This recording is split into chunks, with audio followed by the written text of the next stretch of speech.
Police ने महिला के साथ दुष्कर्म करने वाले आरोपी को गिरफ्तार किया। संत कबीरनगर के थाना धनगढ़ा अंतर्गत ग्राम सुरेना के द्वारा सूचना दी गई कि उसकी बेटी उम्र 28 वर्ष की गोरखपुर के एक प्राइवेट अस्पताल में मौत हो गई। प्रकरण के संबंध में जानकारी करने पर पता चला कि मृतका पूर्व से ही विवाहित है तथा उसके 2 बच्चे थे और वह अपने पति से अलग होकर अपने मायके में रह रही थी। मृतका 8 अप्रैल की रात्रि को घर से कहीं निकल गई थी और रात के लगभग 12 बजे वापस मूर्छित अवस्था में घर के पास वाली सड़क पर पड़ी पाई, जिसके उपरांत उससे पहले सीएचसी मलौली, फिर जिला अस्पताल तथा बाद में रेफर कराकर गोरखपुर में एक प्राइवेट अस्पताल में इलाज हेतु इनका परिवार लेकर आया। पीड़िता द्वारा तत्समय अपने परिवार को गिरकर चोट लगना बताया था, जिसके कारण घर वालों ने तथा अस्पताल के डॉक्टर ने पुलिस को सूचना नहीं दी। 11 अप्रैल को प्रातःकाल पीड़िता की अपने चोटों के कारण गोरखपुर के प्राइवेट अस्पताल एबीएस हॉस्पिटल में इलाज के दौरान मृत्यु हो गई। मृत्यु के पूर्व मृतका द्वारा वहां पर उपस्थित डॉक्टरों को बयान दिया गया कि उसी के गांव के पास के प्रमोद चौधरी द्वारा उसके साथ दुष्कर्म किया गया और उसे चोट पहुंचाई गई, जिसका वीडियो बयान पुलिस ने प्राप्त कर लिया है। मृतका के पिता की तहरीर के आधार पर थाना धनगढ़ा में मुकदमा पंजीकृत किया गया तथा मृतका के शव को डॉक्टरों के पैनल से पोस्टमार्टम हेतु जिला अस्पताल भिजवा दिया गया है।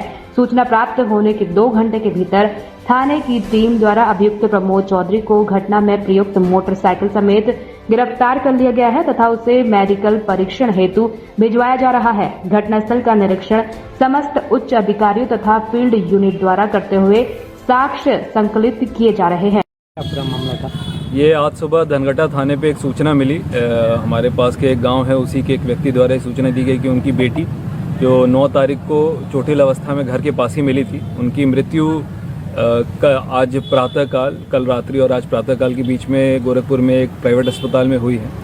और इनकी सूचना पर पुलिस द्वारा आगे जब तफ्तीश की गई तो पता चला कि लगभग 8 और 9 की रात्रि में ये अपने घर से कहीं निकल गई थी। उसके बाद ये चोटिल अवस्था में घर के पास मिली थी, जिसके बाद ये पहले इनको सीएचसी मलौली, बाद में ज़िला अस्पताल और फिर उसके बाद गोरखपुर के एक प्राइवेट अस्पताल में लेके गए थे। वहाँ पर इनकी मृत्यु हुई है। वहाँ पे इन्होंने एक वीडियो बयान भी दिया है, जिस वीडियो बयान के आधार पे पुलिस ने 376 और 302 धारा के अंतर्गत अभियोग पंजीकृत करते हुए इसमें इन्होंने जिस पे शक जाहिर किया है प्रमोद चौधरी, उसको पुलिस ने अपने गिरफ्त में लिया है और उनके विरुद्ध विधिक कार्रवाई की जा रही है। और साथ ही शव को डॉक्टरों की टीम से पोस्टमार्टम हेतु जिला अस्पताल भिजवा दिया गया है और मौके पर फील्ड यूनिट से तथा सभी अधिकारियों द्वारा लगकर साक्ष्य संकलन की कार्रवाई की जा रही है। वहीं पर सर मृतका के पिता का ये आरोप है कि उसके साथ गैंगरेप हुआ था। मृतका के पिता ने जो तहरीर दी है उसी के आधार पर अभियोग पंजीकृत किया गया है और मृतका ने जो अपनी मृत्यु के पहले जिला अस्पताल में बयान दिया था उसी पे पुलिस ने सारी की सारी कार्रवाई अपनी आधारित की है और जो भी साक्ष्य निकल कर आएंगे उसी हिसाब से कार्रवाई की जाएगी। अभी तक के बयान में उन्होंने एक अभियुक्त के बारे में बताया है जिसको पुलिस ने अपनी गिरफ्त में ले लिया है और आगे की विवेचना में जो भी चीज़ निकल जाएगी उसी हिसाब से कार्रवाई की।